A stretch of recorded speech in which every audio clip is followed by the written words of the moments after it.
Ouais, exactement, c'est simple et ça révolutionne ces échanges. Pour moi, c'était un vrai déclic et ça va encore plus loin que la langue française. Euh, Mhm. et donc, j'ai découvert quelque chose qui est très important pour moi.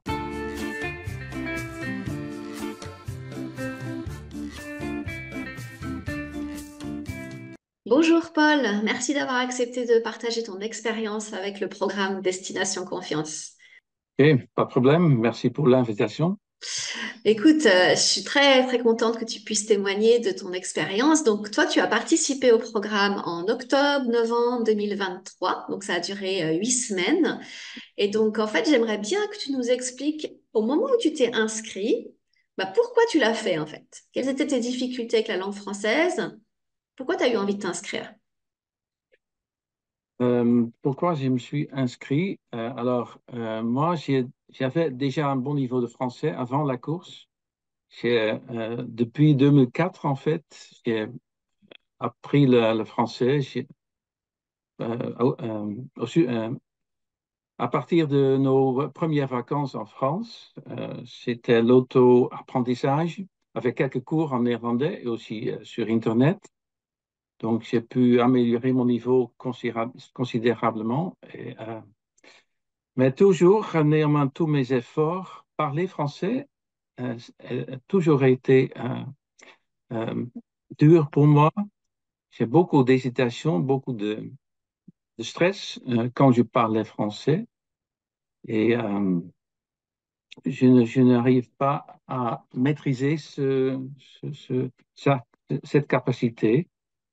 Et en fait, j'étais dans une sorte d'impasse. J'étais un peu découragé pour avancer avec le français parce que je n'arrivais pas à parler convenablement. Et Mhm. euh, il me fallait quelque chose d'autre. Et j'ai vu ton formation. Et à mon avis, c'était exactement ce dont j'avais besoin. Et c'est pour ça que je me suis inscrit.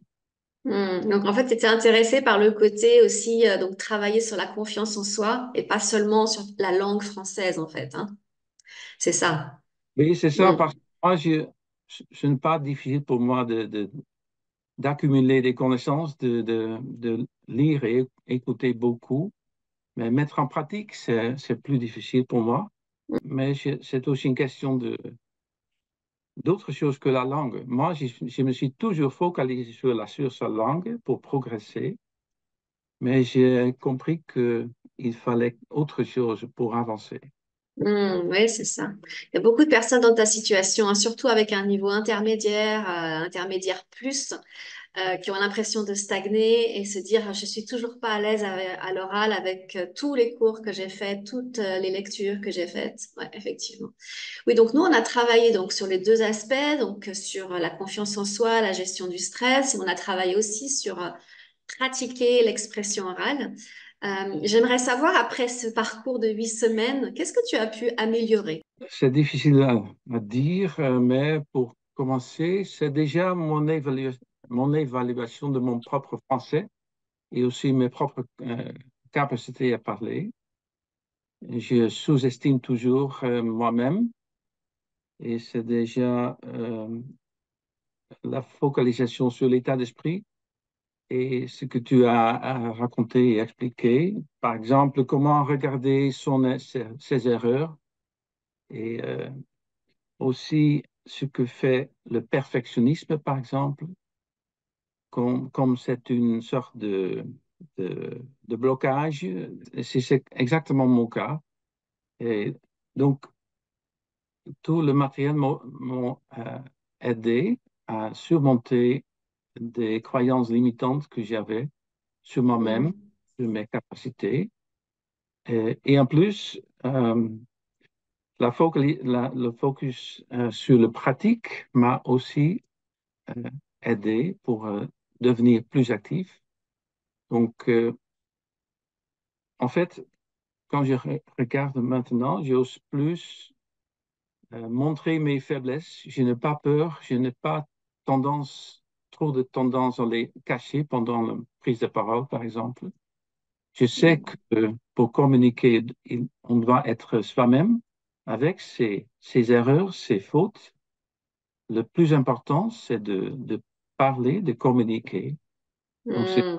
je veux, j'arrive plus à le faire, le mettre en pratique et montrer comme je suis avec mes faiblesses côté langue française. Hmm. C'est les, Ça me fait très plaisir que tu dises ça parce que c'est vraiment un point essentiel pour moi que j'essaye de transmettre, hein. C'est-à-dire que ce qui est au cœur, c'est la communication. C'est pas la langue française, la bonne grammaire, le vocabulaire exact. On parle français pour parler, pour communiquer, pour exprimer qui on est, ce qu'on veut, etc. Et donc, ouais, je suis très heureuse de savoir que tu as retenu ça. Et aussi que tu vois tes erreurs différemment, parce que c'est ça en fait, hein. Tu vois tes erreurs différemment, si j'ai bien compris. oui, c'est ça. J'ai toujours voulu éliminer la peur et éliminer les erreurs aussi dans ma prise de parole. Mm. Mais le message du cours, c'est de les accepter dans une certaine mesure. En tout cas, de ne pas les laisser bloquer. Donc, il faut les accepter. Et quand on fait ça, en fait, on parle avec plus d'aisance, à moins de fautes. Donc, Mm. Et tu as pu expérimenter, ce que tu parlais de tes voyages en France, par exemple, est-ce que tu as pu expérimenter après la formation de pouvoir un peu plus parler, être un peu plus à l'aise? oui, absolument. C'est marrant que tu demandes ça parce que je me rappelle une des courses. J'étais en vacances pendant le cours en octobre et j'étais là et on a traité, j'ai suivi le rendez-vous du semaine et il s'agissait de comment euh, gérer ses fautes et comment regarder ses fautes et aussi le perfectionnisme. Et ça m'a permis de me rendre compte que c'est mon cas aussi, d'être perfectionniste et ça, que c'est quelque chose qui me bloque. Et tu as donné des astuces dans ce cours pour, par exemple, dans un entretien avec des gens, expliquer la situation, expliquer qu'on est en train d'apprendre le français et donner un peu de contexte et même aider, demander de l'aide pour avancer en français. En France, de plein d'occasions de parler et on a eu de- des échanges incroyables, très, très, très intéressants et même très intenses avec une dame, une dame âgée. Pendant une demi-heure avec ma femme, elle ne parle pas français, mais elle comprend. On a expliqué un peu et on a eu un échange incroyable. Donc, on a mis Mm. en pratique, on a moins de peur pour parler. On a expliqué un peu la situation et ça a marché, hein. Mhm. Ouais. Ouais, je donne quelques conseils dans la formation sur dépasser pardon, les blocages, quel état d'esprit adopter pour entrer en communication. Ouais, ouais. C'est souvent très simple et en même temps efficace, hein. C'est ça qui est étonnant. C'est pas des techniques révolutionnaires en fait, hein. Il y a des choses assez simples. Ouais, exactement, c'est simple et ça révolutionne ces échanges. Oui. Ouais, très bien. Les expériences positives comme cet entretien-là sont très motivants aussi pour avancer, pour continuer ces essais de parler à des gens. Ouais. Souvent, les personnes qui commencent ce programme sont dans un cercle vicieux, un cercle négatif, où la frustration augmente en fait. Et le but du programme, c'est de changer ça, d'aller dans un cercle vertueux, un cercle positif, où on commence à voir des petites améliorations qui nous encouragent à continuer. Ouais, c'est vraiment l'idée. C'est pour ça que ça dure 8 semaines, parce qu'on sait qu'on peut pas trop changer en une semaine ou deux. C'est pas 2 heures de travail, c'est plus que ça. Mm. Donc pour moi, c'était exactement la formation correcte. Pas tellement un cours de français, mais c'était plutôt un coaching. Donc, Mm. pour travailler son état d'esprit et aussi un focus sur la pratique. Donc, ce sont les deux choses qui sont très importantes pour moi, exactement Mm. adaptées pour Ouais, une situation avec beaucoup de connaissances en français, euh, peu de pratique par peur, par stress, ouais. peut-être par mon perfectionnisme que j'ai découvert à admettre. Euh, Mm. et j'ai admis aussi que j'en souffre, le perfectionnisme, comme l'état d'esprit négatif, le regard négatif sur ses propres choses, ses, ses capacités, ce qu'on fait. Et Mm. pour moi, c'était un vrai déclic et ça va encore plus loin que la langue française. Euh, Mhm. et donc, j'ai découvert quelque chose qui est très important pour moi. Et donc, c'est un autre aspect dont je ne parle pas plus que maintenant dans cette interview, mais c'est très important, ce déclic pendant le cours pour ma vie personnelle. Mhm. Ouais, ouais. En fait, ce que tu décris, c'est ce que vivent beaucoup de gens, en fait. C'est-à-dire que le perfectionnisme n'est pas seulement sur la langue française, mais dans d'autres dimensions. Et le perfectionnisme, j'en parle beaucoup dans le programme parce qu'on sait que ça a des effets très négatifs. Alors, la plupart des gens perfectionnistes sont bien perçus, sont des gens qui réussissent, sont souvent des gens intelligents et qui réussissent bien le travail, l'apprentissage, et à un moment donné où ça bloque. Et malheureusement, c'est très fréquent en fait. Donc, et c'est pas étonnant effectivement que ça touche d'autres domaines que la langue française. On est rarement perfectionniste dans un seul domaine. Mhm. Bon, en tout cas, bon, je suis très contente de savoir que tu as pu prendre conscience de ça et pouvoir le travailler plus.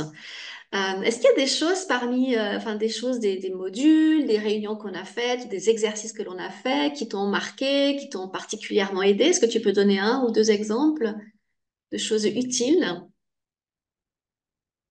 général, tout le matériel est de qualité excellente, très convaincant.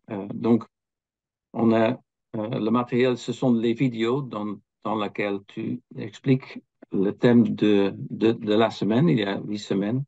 Chaque semaine, on prépare la rencontre avec des vidéos. Déjà, la manière dont tu traites les sujets est très instructif. Aussi, tes explications dans les cours, mais aussi les exercices. Souvent, les exercices, c'est toujours la chose un peu difficile pour moi. Il faut être un peu... euh, on ne peut pas trop le préparer, donc on doit le faire Tu moment parles des réunions, tu parles des réunions en direct là? Hmm. direct avec les exercices qu'on doit faire là ou après. Mais je me rappelle par exemple exercice pour définir son propre monstre. Donc, Mhm. et pour moi, c'était, Le monstre intérieur, hein, celui qui nous empêche de s'exprimer correctement, avec confiance. oui. Donc, dans un premier instant, je ne pouvais pas m'imaginer quelque chose pour moi-même, mais après, ça est devenu très utile pour moi comme métaphore pour ce qui me restreint. Donc, on appelle ça son monstre. Pour moi, je l'ai appelé cache-cache, que mon état d'esprit négatif fait que je me cache, que je ne montre pas. Euh, mais c'est un monstre, ce n'est pas moi-même, ce n'est pas ce que j'aime faire. Hmm. Donc Ouais.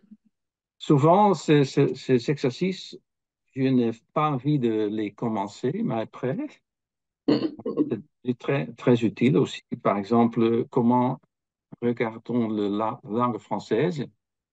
Quelle, quand on la représente comme une figure, quelle figure serait-elle? Hmm. Euh, j'ai découvert Ouais. que pour moi, c'était un figure impressionnant pour qui j'ai beaucoup d'admiration et c'était très grand. Mais ça explique aussi ma, euh, que je me sens un petit vis-à-vis de cette Ouais. figure. Ça explique Hmm. un peu mon attitude. Ouais. Oui, ces exercices, donc je pense que là les gens ont compris que tu parles pas d'exercices de français, mais c'est des exercices de coaching en fait. Et ces exercices sont là pour faire prendre conscience de certaines choses, avoir d'autres façons de penser la situation, Oui, prendre conscience de nos façons de fonctionner en fait. Mm, mm. oui, oui. Donc, c'est pas forcément des exercices que les gens connaissent, c'est pas forcément quelque chose qu'on fait habituellement, ce type d'exercice, mais ils sont pas tous, ils ont pas tous le même impact chez chacun des participants, mais en général, chaque participant a un, deux ou trois exercices qui les a marqués et qui va faire son effet, en fait. C'est le but, c'est de vous proposer beaucoup de choses en espérant qu'il y ait au moins une, deux ou trois prises de conscience comme ça. Mm. Ok, très bien. En tout cas, tu parles de ta difficulté de te cacher, mais bon, là, tu es quand même en train de témoigner en vidéo et tu te caches pas, donc je peux que te féliciter d'arriver à le faire brillamment, vraiment. Pour terminer, peut-être, est-ce que tu pourrais dire aux personnes qui nous regardent, d'après toi, c'est pour qui ce programme en fait? Maintenant que tu as fait ce parcours, que tu l'as vu de l'intérieur, de l'as vécu de l'intérieur, c'est pour qui? Quel type de personne? Je dirais pour des gens qui ont de bons niveaux en français, qui ont de grandes connaissances de français, qui ont, qui sont en mesure d'écouter ou de lire le français sans trop de problèmes, mais qui n'arrivent pas à parler aisément. Donc, qui ont un peu du mal pour s'exprimer à l'oral, qui ont l'impression qu'ils n'ont pas la capacité de parler, euh, qui ont de stress et peur et honte de leurs fautes. Donc, Mhm. en, en fait, qui ont un manque de confiance en eux-mêmes pour parler. Et aussi, Mhm. quand on veut parler, mais on ne sait pas comment, où commencer, comment organiser tout ça, parce que euh, la formation est très bien conçue. Il y a deux piliers, l'état d'esprit, pour travailler son état d'esprit, pour se sentir plus libre dans les sciences en français, mais aussi pour le mettre en pratique. Donc, donc Mhm. deux choses. Et pour moi, ça a marché très bien. Donc, Mhm. ce n'est pas un cours de français, donc quand quelqu'un cherche un cours de français pour apprendre le français, la grammaire un peu, le vocabulaire, Mhm. ce n'est pas le cours qui convient. Mhm. Et quand on a déjà un certain niveau et on n'arrive pas à le mettre en pratique, Mhm. c'est, On n'arrive pas à exprimer son potentiel, en fait, hein, c'est ça, hein, ce que tu veux dire, hein. C'est vraiment un potentiel qui est là, mais qui n'est pas pleinement exprimé, en fait. et je crois que c'est applicable, c'est le cas pour beaucoup de gens, Mhm. qu'ils se sous-estiment, qu'ils ne voient pas qu'ils ont des capacités à parler. Donc, ce cours, on travaille sur son état d'esprit, on devient conscient de ses capacités et aussi des choses de ses blocages. Et, Mhm. et c'est un début de résoudre ce problème et de pratiquer sans peur et sans blocage. Mhm. Et bien sûr, ça continue après le cours et c'est très bien aussi que à la fin du cours, tu insistes à faire un plan pour avancer après le cours. Et, Un plan d'action, exactement. oui, parce on ne peut pas tous apprendre pendant 8 semaines. On va continuer à le reviser, mais surtout mettre en pratique et Mhm. pratiquer. Donc, c'est aussi une très bonne idée de laisser faire un plan des apprenants à la fin du cours. Ouais, pour que ça continue. Ouais, excellent. Bah, écoute, je te remercie beaucoup et je te félicite encore une fois vraiment pour ta capacité justement à très bien t'exprimer. Bravo. C'était un exercice franchement pas facile et tu t'es très très bien débrouillé. Donc bravo et puis merci beaucoup. Et je te remercie aussi pour le cours et pour cette opportunité de donner des feedback. Oui. À bientôt.